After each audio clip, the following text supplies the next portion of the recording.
ഓം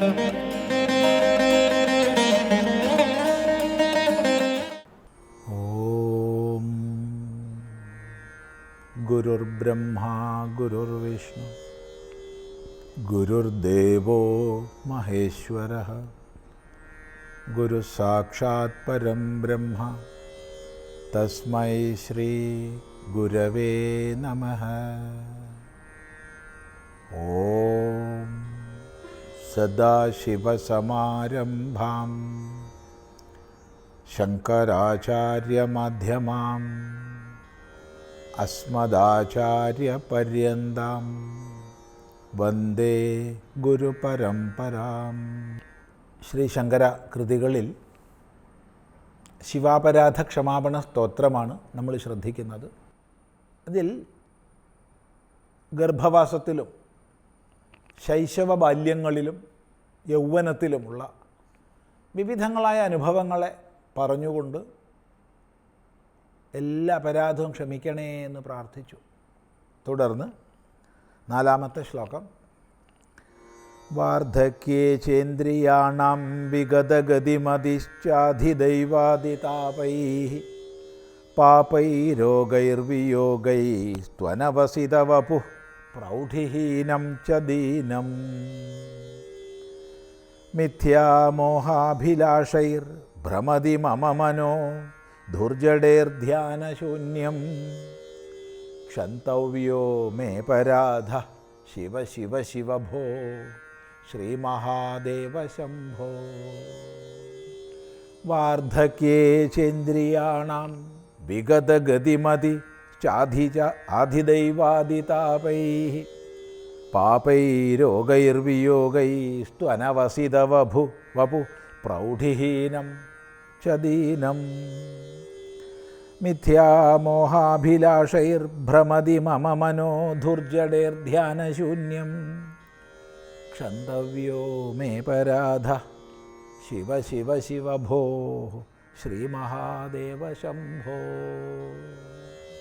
യൗവനത്തിലുള്ള അവസ്ഥ പറഞ്ഞു. തുടർന്ന് വാർദ്ധക്യത്തിലുള്ള അനുഭവങ്ങൾ എന്തൊക്കെയാ? ഇന്ദ്രിയാണാം വിഗതഗതിമതി വാർദ്ധക്യേ, ഇന്ദ്രിയങ്ങളുടെ വിഗതഗതിയോടൊത്ത വിപരീതഗതിയോടൊത്ത ഇന്ദ്രിയങ്ങൾ. കണ്ണ് കാണുന്നില്ല, അപ്പം കണ്ണ് രൂപത്തെ കാണുക എന്നുള്ളതാണ് അതിൻ്റെ ഗതി. എന്നാൽ കാണാതിരിക്കുക, കാഴ്ചശക്തി നഷ്ടപ്പെടുക എന്നുള്ളത് വിഗതഗതി. അതുപോലെ ചെവി കേൾക്കുക, ശബ്ദത്തെ കേൾക്കുക എന്നുള്ളത് അതിൻ്റെ ഗതിയാണ്. കേൾക്കാതിരിക്കുക എന്നുള്ളത് വിഗതഗതി. ഇങ്ങനെ ഓരോന്നും മനസ്സിലാക്കണം. ഇപ്പം ഇന്ദ്രിയങ്ങളെല്ലാം ശക്തിഹീനങ്ങളായി, ദുർബലങ്ങളായി, അവ പ്രവർത്തിക്കുന്നില്ല. കണ്ണ് കാണാൻ വയ്യ, ചെവി കേൾക്കാൻ വയ്യ. ഇങ്ങനെ ഓരോ ഇന്ദ്രിയവും അതിൻ്റെ വ്യാപാരങ്ങളിൽ നിന്ന് പിന്തിരിഞ്ഞു.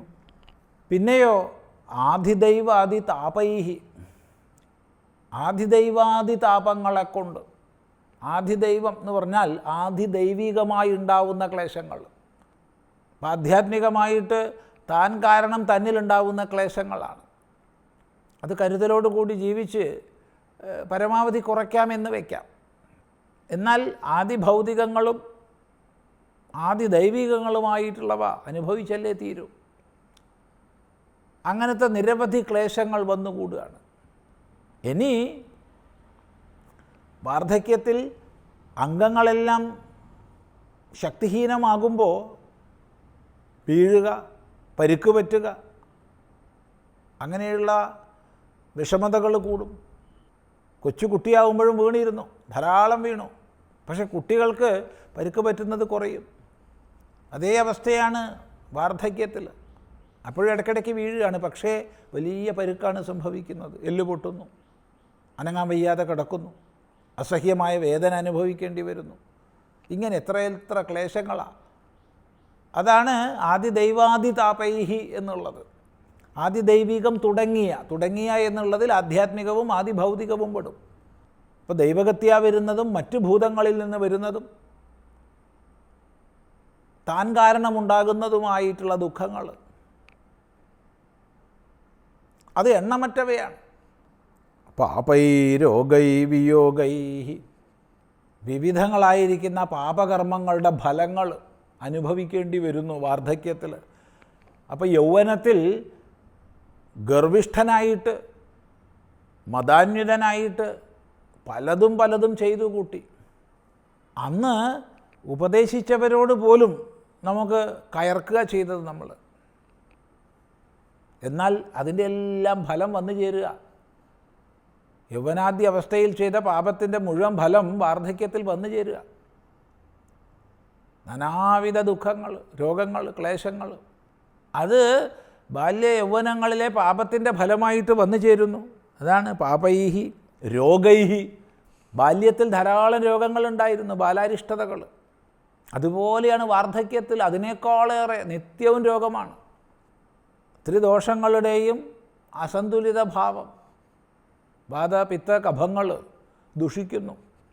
അതുപോലെ അംഗങ്ങളുടെ ക്ഷയം കൊണ്ടുണ്ടാവുന്ന ക്ലേശങ്ങൾ, നിരവധിയായ രോഗങ്ങൾ.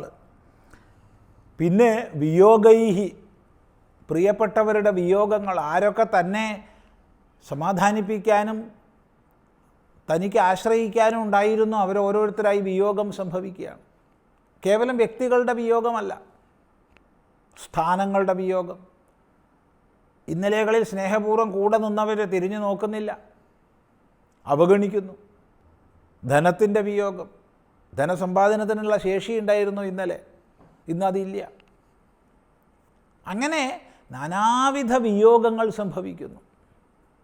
അല്ല, വിയോഗം എന്ന് പറഞ്ഞാൽ വ്യക്തിയുടെ വിയോഗം മാത്രമല്ല, സ്ഥാനമാനങ്ങളുടെ, ആദരവിൻ്റെ.